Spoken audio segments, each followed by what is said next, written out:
उबाटाचे खासदार संजय राऊत यांनी एक ट्विट केला होता आणि त्यांच्या ट्विटमध्ये त्यांनी भारताचा प्रत्येक युवक हा भरकटलेला आहे, मंद झालेला आहे, अशी टीका त्यांनी भारताच्या युवकांवर केलेली आहे। मी खऱ्या अर्थानं आपल्याला सांगतो, भारताचा युवक हा भरकटलेला नाहीये किंवा भारताचा युवक हा मंद नाही, तर सन्माननीय संजयजी राऊत हे भरकटलेले आहेत, हे मंद आहेत आणि कदाचित त्यांच्या पक्षाच्या युवा नेत्यांवरचा जो राग आहे किंवा जो दोष आहे ते संपूर्ण महाराष्ट्राच्या युवकांवर किंवा देशाच्या युवकांवर ते आरोप करतायत। मी संजय राऊतांना एवढंच सांगू इच्छितो की आज भारत देश हा देशाचे सन्माननीय पंतप्रधान नरेंद्र मोदी साहेब, राज्याचे लोकप्रिय उपमुख्यमंत्री आमचे नेते सन्माननीय एकनाथजी शिंदे साहेब यांच्या विचारांवर, यांच्या नेतृत्वावर चालणारा हा युवक आहे आणि भारत देश हा प्रगतीच्या पथावर चालणारा एक देश म्हणून आज आपल्या देशाची ही ओळख झालेली आहे। त्यामुळे युवकांवर टीका करणे, कधी महिलांवर टीका करणे, देशाच्या प्रत्येक गोष्टीवर टीका करणे, विकासावर टीका करणे हे संजय राऊतांची सवय झालेली आहे। त्यामुळे आज युवा सेना म्हणून आपण पाहू शकता की ही उपस्थित असलेली जी आमची युवा सेना आहे ही काय मंद नाही, ही भरकटलेली युवक नाही आहेत। ही युवक देशाची सेवा करण्यासाठी पुढे आलेली आमचे युवक आहेत, महाराष्ट्राची सेवा करण्यासाठी ही युवक पुढे आलेले आहेत आणि निश्चितपणे आदरणीय एकनाथ शिंदे साहेब, डॉक्टर श्रीकांत शिंदे साहेब यांच्या नेतृत्वावर महाराष्ट्राला पुढे नेण्यासाठी हे सर्व युवक हे येणाऱ्या काळामध्ये सुद्धा चांगलं काम करत राहणार, हे आज मला आपल्याला या पत्रकार परिषदेच्या माध्यमातून सांगायचं आहे। संजय राऊत वारंवार कुठल्या ना कुठल्या गोष्टींच्या माध्यमातून अटेन्शनमध्ये येण्यासाठी प्रयत्न करत असतात, परंतु मी त्यांना स्पष्टपणे सांगतो, कदाचित त्यांनी काल केलेला जो ट्विट आहे तो योग्य असू शकतो, कारण त्यांच्या पक्षामध्ये असलेले जे युवा नेते आहेत ते युवा नेता कदाचित भरकटलेले आहेत किंवा ते युवा नेते कदाचित मंद आहेत आणि कदाचित त्यांचं नाव न टाकता त्यांनी महाराष्ट्राच्या युवकांवर ही टीका केलेली आहे। मागील अनेक दिवसांपासून अशी चर्चा होती की आदित्य ठाकरे आणि संजय राऊत यांच्यामध्ये संघर्ष सुरू आहे, कुठेतरी या संघर्षाचा राग या ट्विटच्या माध्यमातून आलाय? नाही, हे भांडणाचाच परिणाम मला दिसतोय। त्या दोघांमध्ये होत असलेल्या भांडणांमुळे कदाचित हे अशा प्रकारे ट्विट, आणि नेमकं रात्रीच्याच वेळेस हे ट्विट येत आहेत, त्यामुळे कदाचित तो कारण असू शकतो। शेवटी मेंटली थोडं आपण डिस्टर्ब झाल्यानंतर आपण आपल्या मनातल्या काही गोष्टी बोलण्याचा प्रयत्न करत असतो, आपण आपल्या घरच्यांशी बोलतो, आपल्या नेतृत्वांशी बोलत असतो, परंतु संजय राऊत साहेबांकडे आता नेतृत्व सुद्धा नाहीये, कारण त्यांच्याच पक्षाच्या वरिष्ठांसोबत काही पटत नसल्यामुळे त्यांनी कदाचित तो राग त्या ट्विटच्या माध्यमातून, ती भावना जी त्यांची होती त्या ट्विटच्या माध्यमातून त्यांनी व्यक्त केलेली आहे।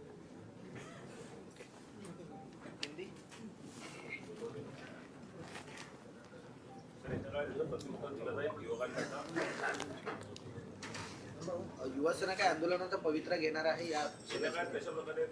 नाही, नक्कीच। बघा, युवा सेना, संजय राऊतांनी सर्वप्रथम तर माफी मागितलीच पाहिजे, महाराष्ट्राच्या युवकांची माफी, देशाच्या युवकांची त्यांनी माफी मागितली पाहिजे। आज प्रधानमंत्री श्री नरेंद्र मोदी साहेब हे युवकांना पुढे नेत आहेत। आज तुम्ही बघा की भारत देश स्टार्टअप्स असतील, वेगवेगळे व्यवसाय असतील, हे सगळे पुढे नेण्यासाठी आज युवकांना पुढे नेण्याचं काम हे आदरणीय मोदी साहेब करतायत, आदरणीय शिंदे साहेब करतायत, महाराष्ट्रामध्ये आदरणीय देवेंद्रजी फडणवीस साहेब करतायत। परंतु संजय राऊत वारंवार अशा टीका करून युवकांचं कुठेतरी प्रोत्साहन कमी करण्याचं काम हे ते करतायत। म्हणून युवा जो आहे तो भारताची ताकद आहे, युवा जो आहे तो ह्या महाराष्ट्राची ताकद आहे, हे भविष्य युवकांचं आहे आणि अशा पद्धतीने युवकांवर टीका करणं हे चुकीचं आहे, हे मी आज आपल्याला या ठिकाणी सांगतोय।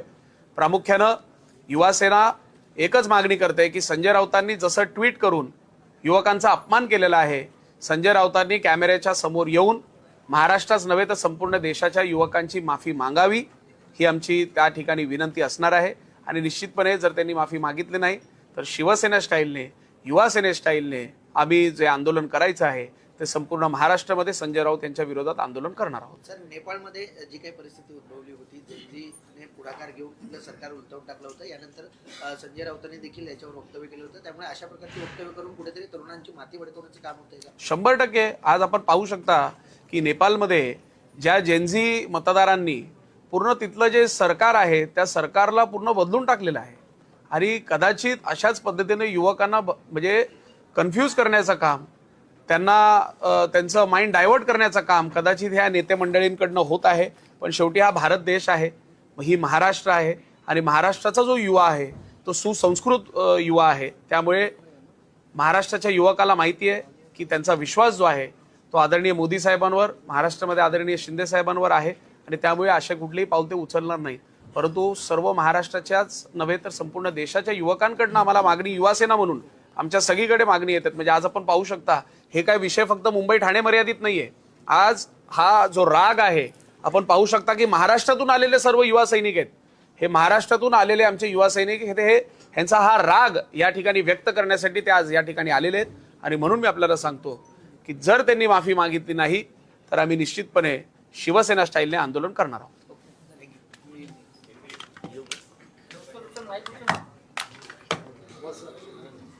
साहेब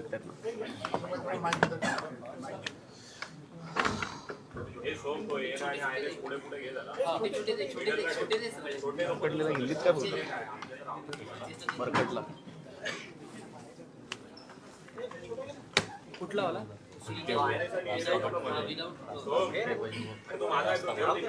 हाँ तो लेफ्ट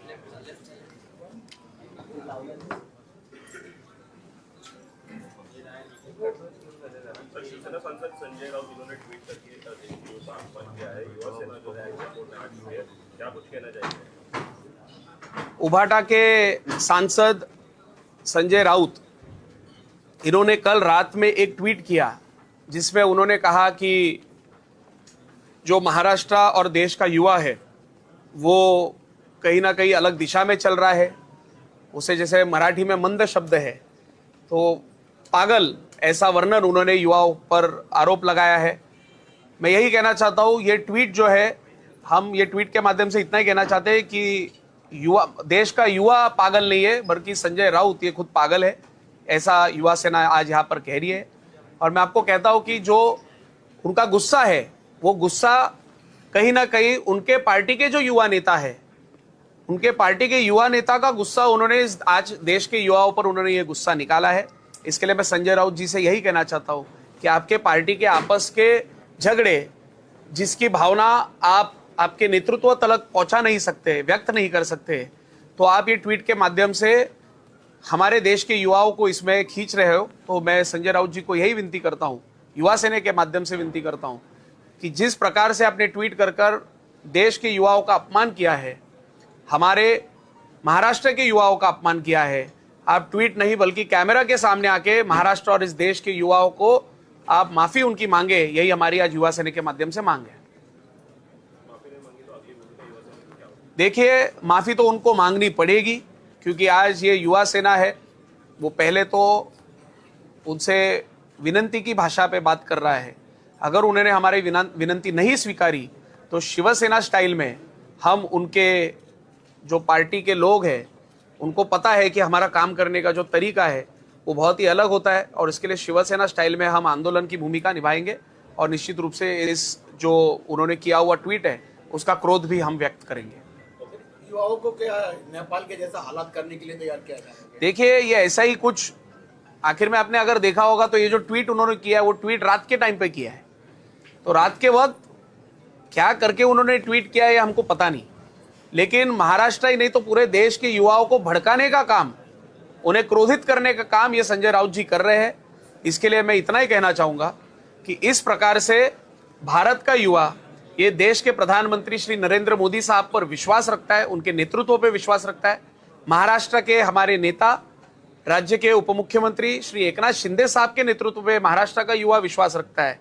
और ये जिस प्रकार से नेपाल की परिस्थिति थी वो परिस्थिति आपको हमारे इस भारत देश में देखने नहीं मिलेंगी. भले इन्होंने कितना भी युवाओं को भड़काने की कोशिश की, फिर भी ये महाराष्ट्र और देश का युवा ये होशियार है और वो ऐसा कभी कुछ करेगा नहीं. मैंने फिर एक बार आपको कहता हूं कि संजय राउत जी का जो आरोप है वो देश के युवाओं पे नहीं, महाराष्ट्र के युवाओं पे नहीं, तो उनके खुद के पार्टी के जो युवा नेता है उनके ऊपर ये उनका आरोप है.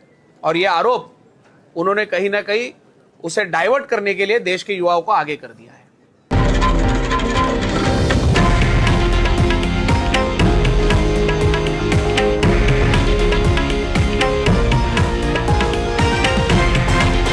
हे आहे देशातील नंबर 1 न्यूज नेटवर्क आणि आपण पाहत आहात TV9 मराठी, एकमेव